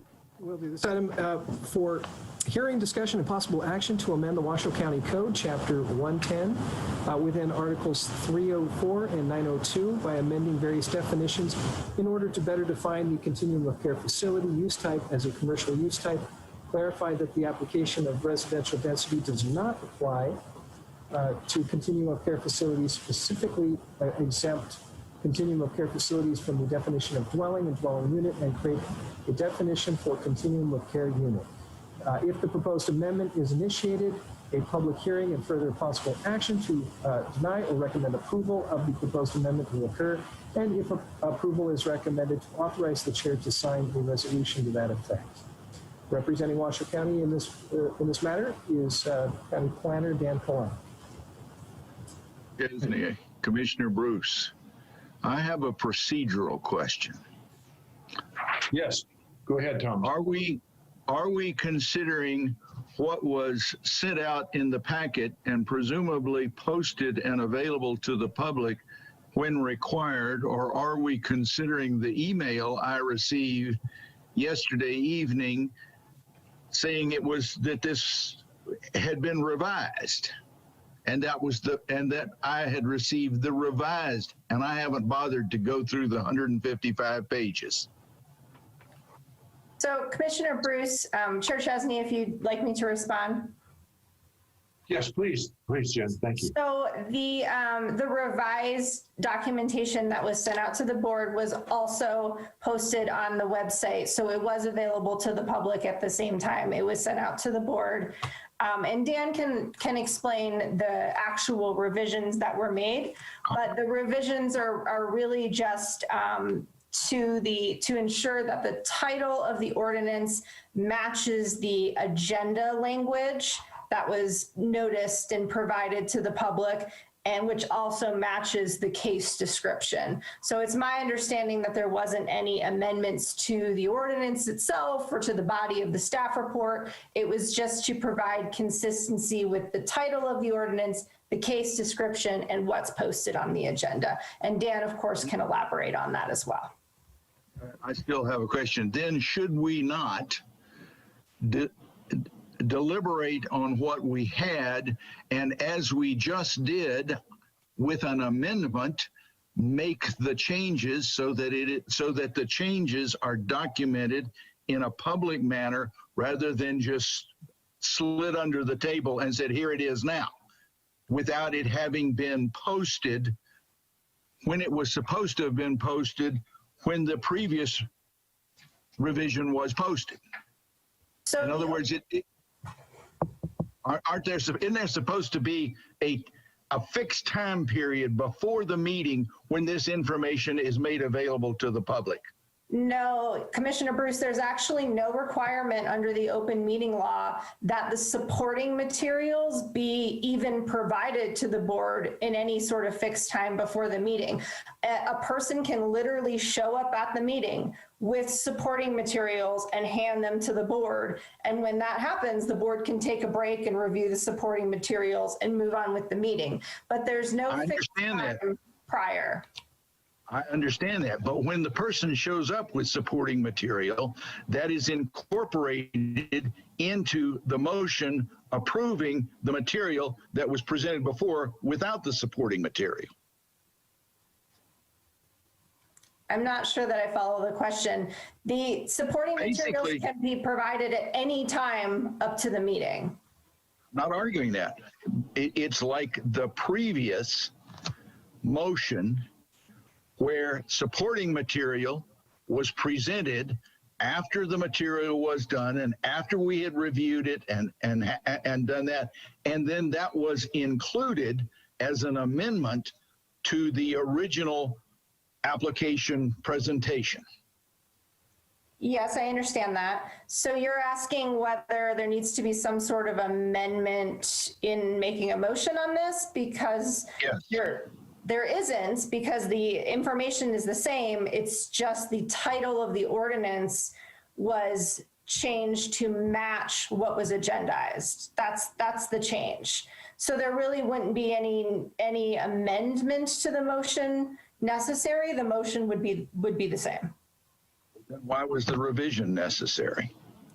Because the title of the ordinance is supposed to match the language that's agendized on the agenda. And that's a BCC rule that when you're doing an ordinance revision, you want the title of the ordinance to match the item, the agendized item. And so we also want to incorporate that here at the Planning Commission to prevent confusion and to allow consistency with the language between the ordinance, the case description, and what's agendized. And yet we got a 155-page email. Thank you. You're welcome. Okay. Dan Klon for the record. I have WDCA 21-0003 for continuing care facilities. I apologize for my mistake in terms of putting the title and summary in the resolution to not match the agendized items. The reason for the 150-page email is because, unfortunately, that required resending the entire staff report, which included all of Articles 304 and 902, which are long definition chapters within the development code. So moving on to the background of this, the amendment of development code request here is responding to the increased demand for senior housing and senior care facilities. Currently, the definition of continuum of care sets residential density as the basis of units. This causes some conflict between the density and permissible zoning that is allowed, or permissible zoning, as well as the current density is not necessarily conducive for allowing the required densities of this use type. And we'll get into this in a little bit more detail in the next slide, but not necessarily the best location for continuum of care facilities does not necessarily coincide with residential. It is better to be in places with water and access to facilities such as commercially zoned areas. So as we can see here, in the residential density, we have in continuum of care facilities, they are permissible in MDS, HDS, LDU, MDU, HDU, general commercial, and neighborhood commercial. The red highlight shows that there is no associated residential density associated with general commercial, and neighborhood commercial only allows 5 dwelling units per acre.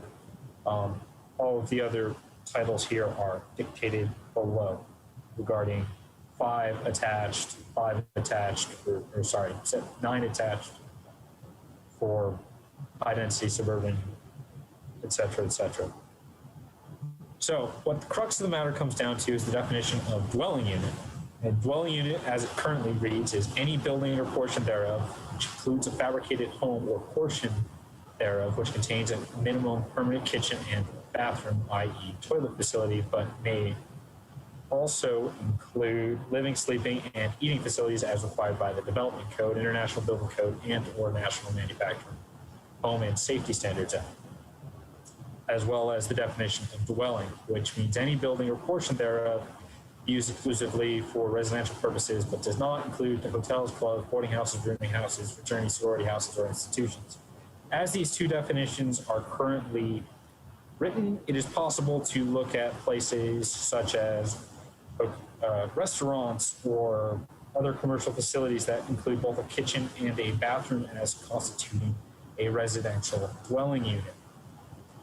So the key issues here are that general commercial does not have any density associated with it, and it's effectively prohibiting the permissible use of continuum of care facilities, as well as there's issues in terms of the amount of density that may be desired for a continuum of care, as opposed to a residential density that would be allowed in, say, a neighborhood commercial. I personally believe that this issue is due to the application of residential density to commercial uses. And the proposed changes within this amendment are geared towards fixing the application of residential density to commercial uses.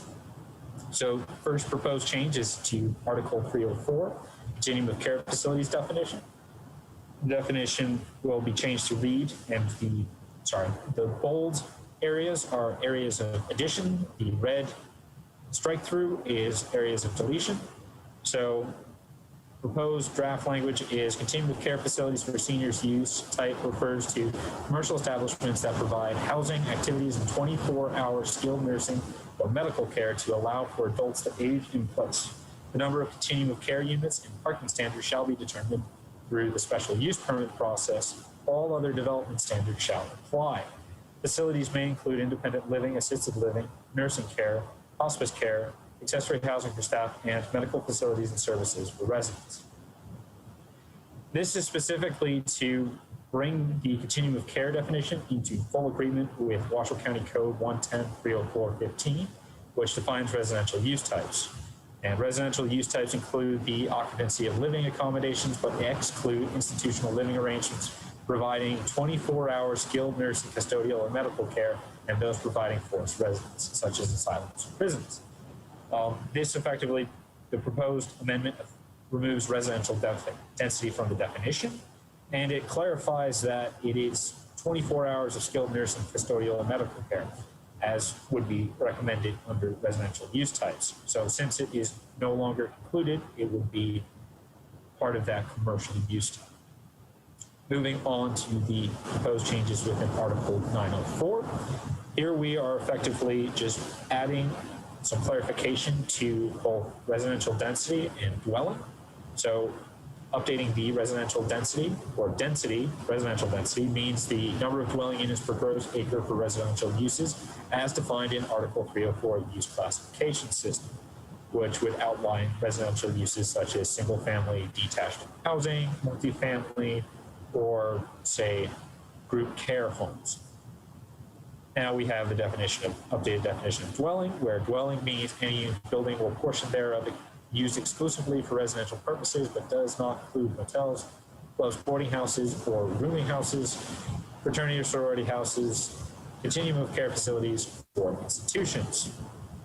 This is specifically to ensure that continuum of care is specifically not considered a residential use type. Moving on to the additional definitional changes, which would be dwelling unit, and the addition of a new definition for continuum of care unit. Dwelling unit means any building or portion thereof, including a fabricated home or portion thereof, which contains at a minimum permanent kitchen and bathroom, i.e. toilet facilities, for residential use types as defined in Article 304 use classification system, but which may also include living, sleeping, and eating facilities as required by the Development Code, the International Building Code, and or National Manufacturing Home and Safety Standards Act. Now we are adding the definition of continuum of care unit specifically in order to better regulate the use and counting of continuum of care facilities, which is defined as a unit that is within a continuum of care facility that includes sleeping and living facilities as defined by the Development Code, International Building Code, and or National Manufacturing Home and Safety Standards Act. The rationale for all these changes in Article 904 are clear application of density to strictly residential uses, exclusion of continuum of care facilities from the definition of dwelling, clear application of dwelling units to strictly residential uses, and the definition of continuum of care uses for staff, planning commission, and the Board of Adjustment to use in regulating the continuum of care facility use type. A neighborhood meeting was held on March 10th. The comments were primarily geared towards potential impacts on short-term rentals, which in the original draft of this addressed more density-related issues. Since then, staff has changed it to be this more narrow definition in terms of definition changes, and does not address any regional land designations as the original draft once did. Therefore, staff is able to find that the Development Code Amendment meets all four of the required findings and recommends that the Commission approve the Development Code Amendment, and I have proposed a possible motion for your convenience, and I am available for all your questions on this matter. Thank you. Okay. Of course, the applicant is the staff, so are there any questions of staff on this particular item?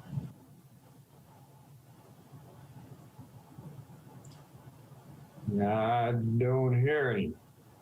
Okay, then do we have any public comment on this hearing item? I am not showing any public comment, Mr. Chair. Okay, thank you very much.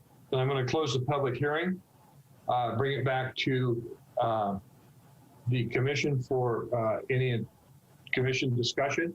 Is there any commission discussion? I'm not hearing any. Therefore, I will call for a motion. Chair Chesney, Commissioner Donchik. Commissioner Donchik. I move that after giving reasoned consideration to the information contained in the staff report, information received during the public hearing, the Washoe County Planning Commission recommend approval of WDCA 21-0003 to amend Washoe County Chapter 110 Development Code within Article 304 and 902, and to update these sections within Article 3 and 4, 902. I further move to authorize the chair to sign the resolution contained in Attachment A on behalf of the Washoe County Planning Commission, and to direct staff to present a report of this commission's recommendation to the Washoe County Board of County Commissioners within 60 days of today's date.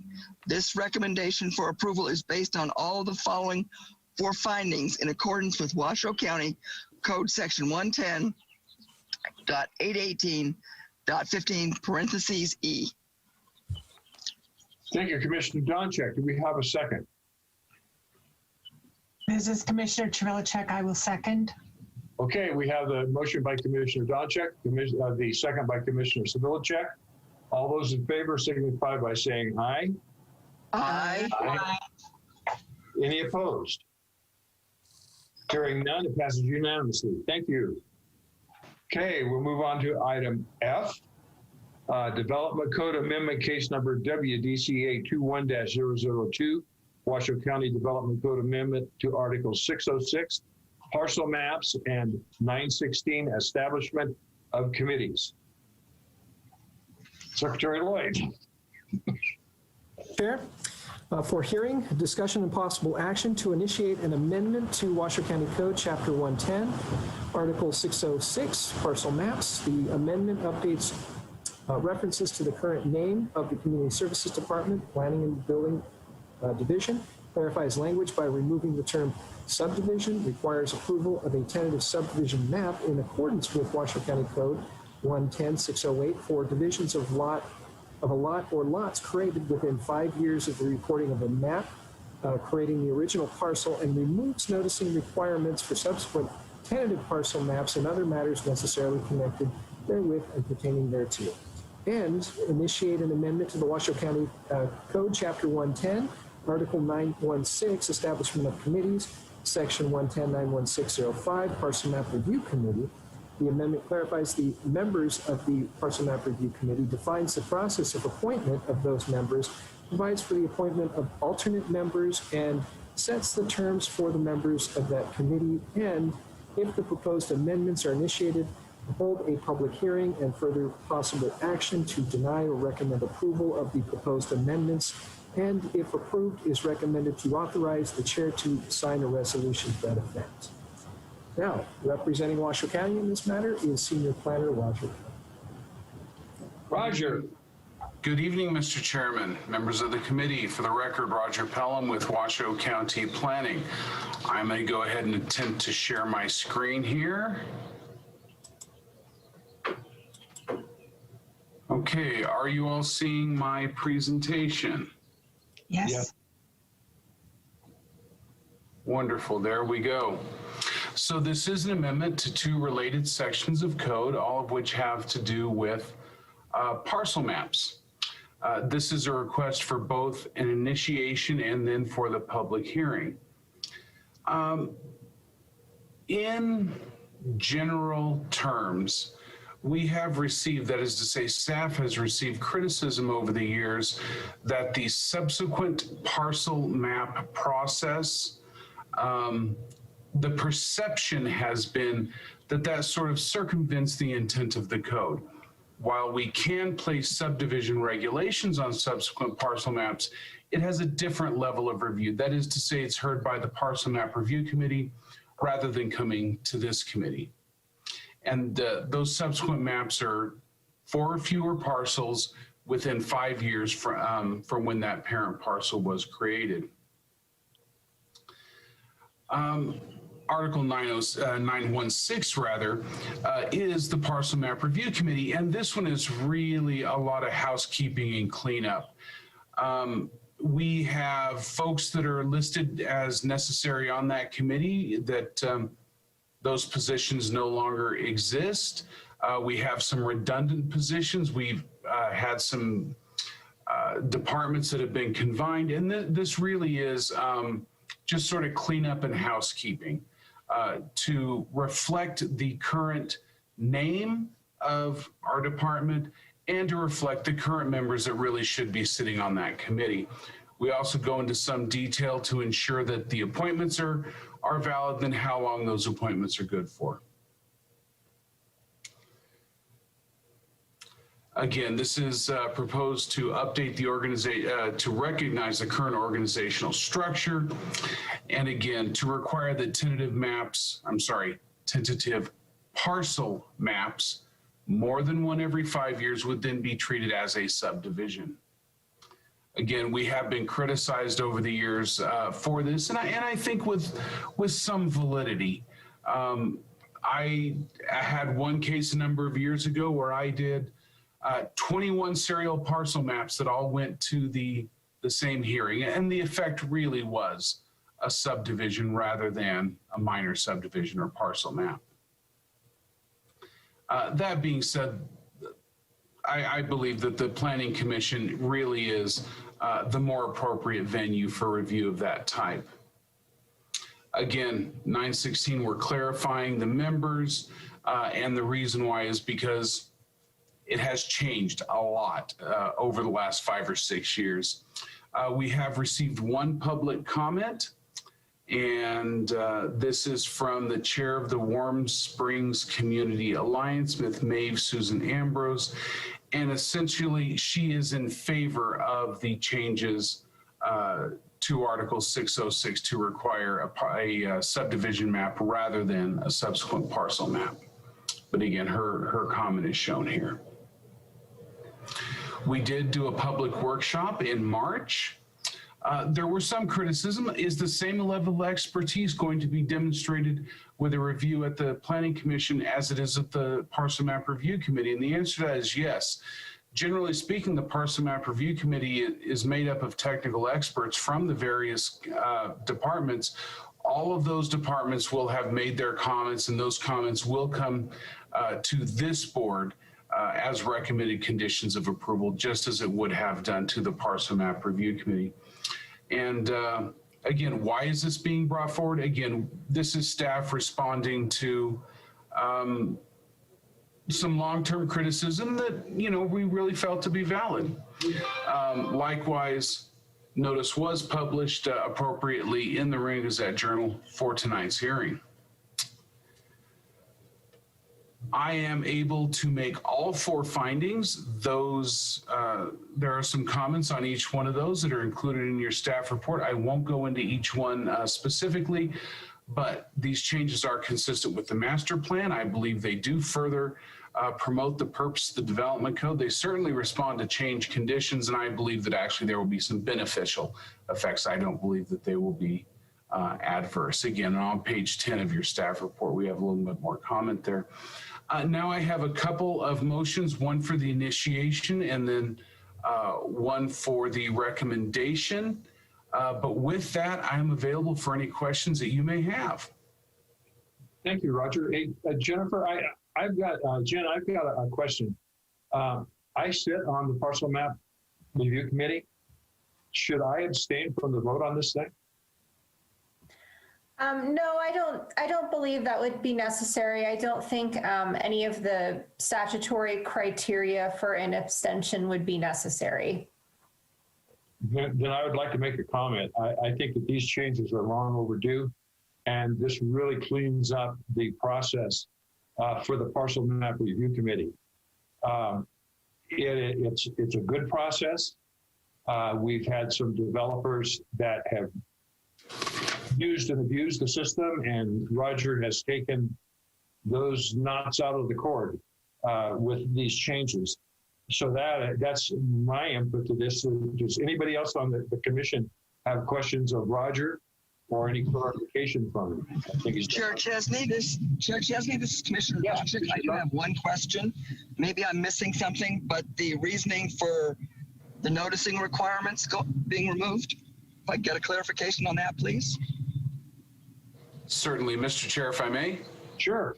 Sure, Roger. Wonderful. The reason that the noticing requirements are going away is because notices were only required for subsequent parcel maps. There will be no more subsequent parcel maps. Therefore, the noticing is simply unnecessary, simply irrelevant. The noticing will then be done in accordance with the subdivision regulations. All right, Roger. Thank you very much for the clarification. Absolutely. Are there any more questions or comments? Okay, seeing none, is there any public comment on this? Mr. Chair, I am not seeing any hands raised for public comment. Okay, we see no public comment. Then I'm going to close the public hearing. I've already asked for discussion. One more shot at it. Going once, going twice. Okay, then I'll call for a motion. Actually, we have to propose an initiation. That would be on page 2 of your packet. And the initiation, and then the actual motion for to accept the amendment.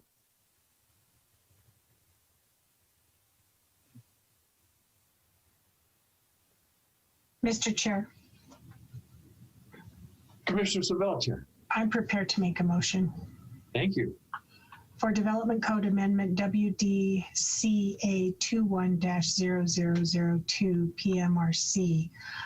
For the initiation, I move, after giving reasoned consideration to the information contained in the staff report and received during the public hearing, the Washoe County Planning Commission initiate the amendment to the Washoe County Code Chapter 110 within Article 606 Parcel Maps and 916 Establishment of Committees, Section 110.916.05 Parcel Map Review Committee, as described in the staff report of WDC A21-0002.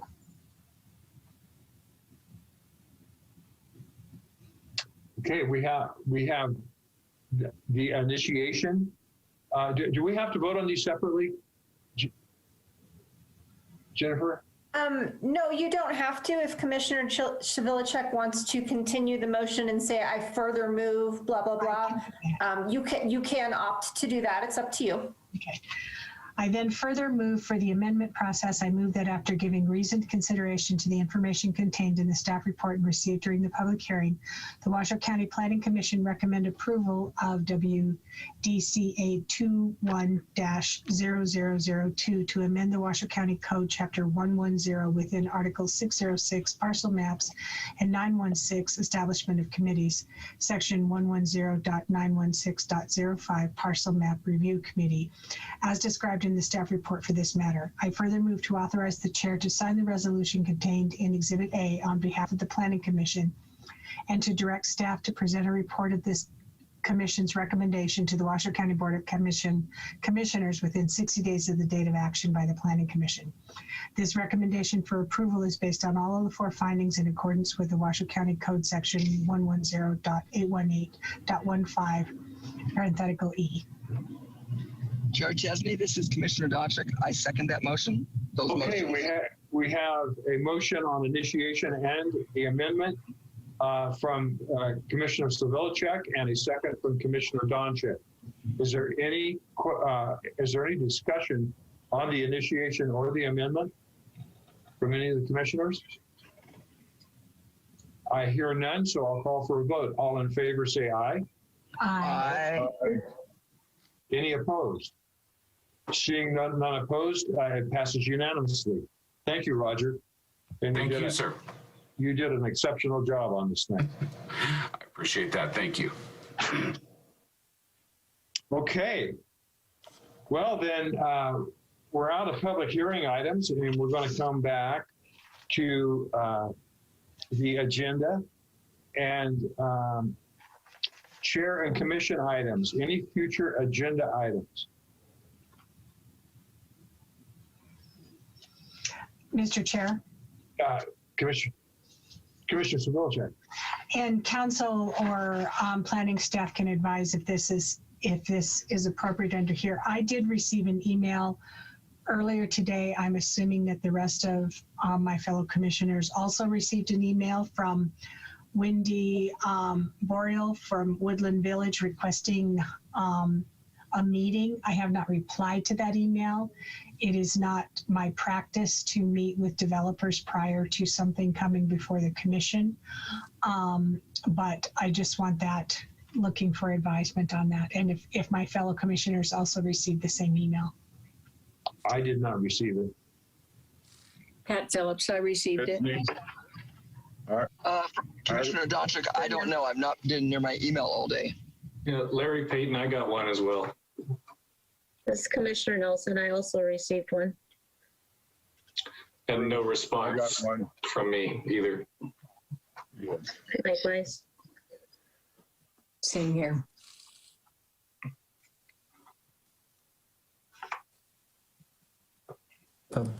Through the chair, this is Trevor Lloyd. Yeah, and I did respond. Commissioner Nelson did send an email requesting some advice to that matter to both myself and to Jen Gustafson. My response was that you're under no obligation, certainly, to meet with a potential developer.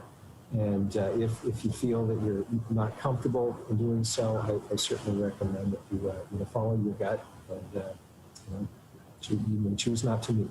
But Jen, I don't know if you wish to weigh in as well. So. Thank you. Sure.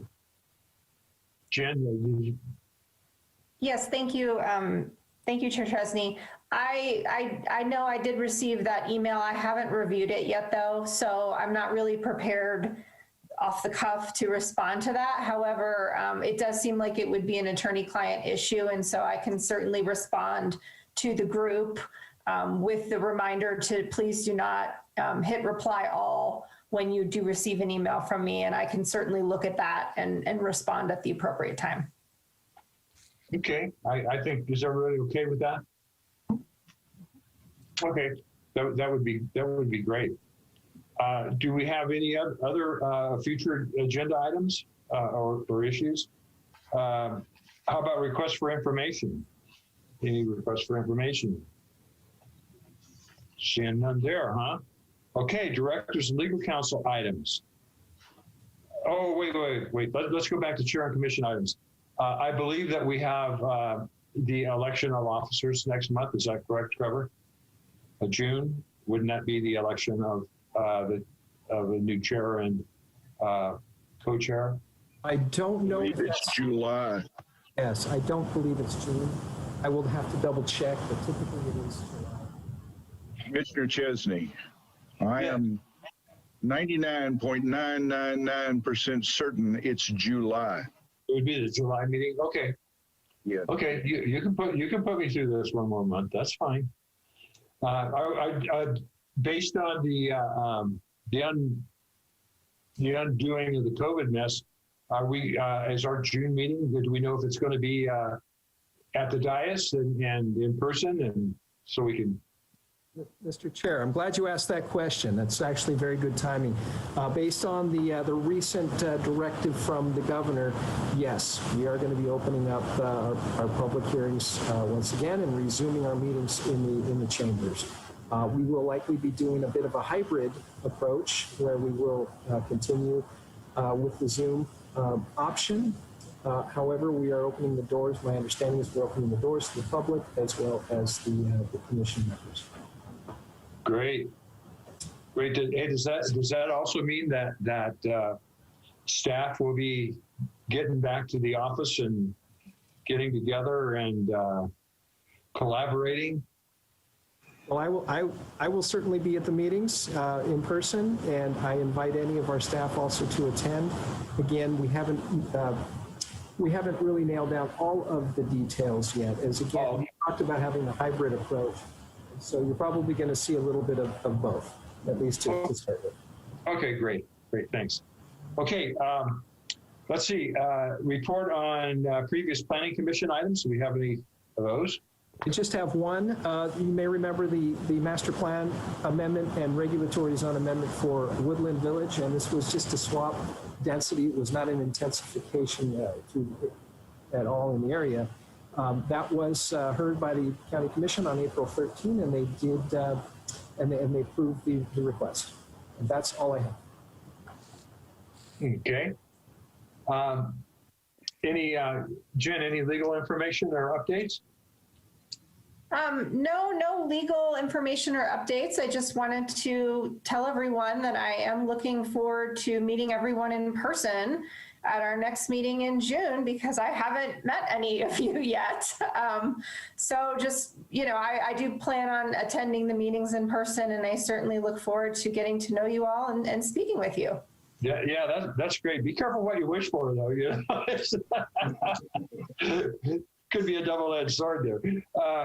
Okay, so do we have any public comment in closing?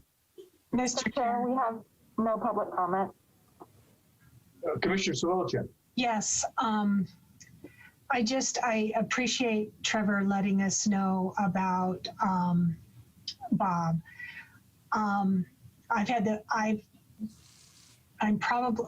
think I have worked with Bob. I did work with Bob for over 20 years with my role in the cab and everything. And he truly was a consummate professional and a wonderful sense of humor. And he will be missed. So thank you.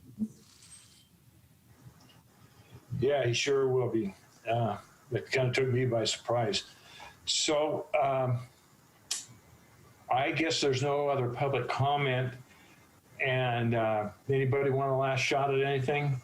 Mr. Chair, if I could, one last thing, I would like to introduce our newest member of the staff. That's Lacey Kerfoot. She's our recording secretary, and she's absolutely. We just hit a home run in this hire, so she's terrific.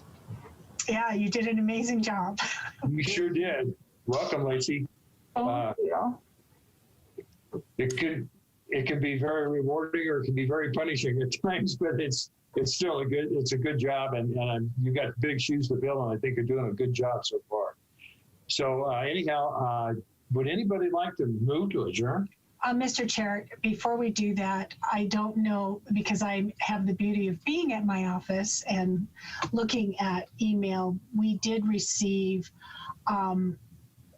from item C from Bill Erlock. I'm assuming that, yes, it did go to everybody. So there are some other public comments that were received that are being requested. I got them.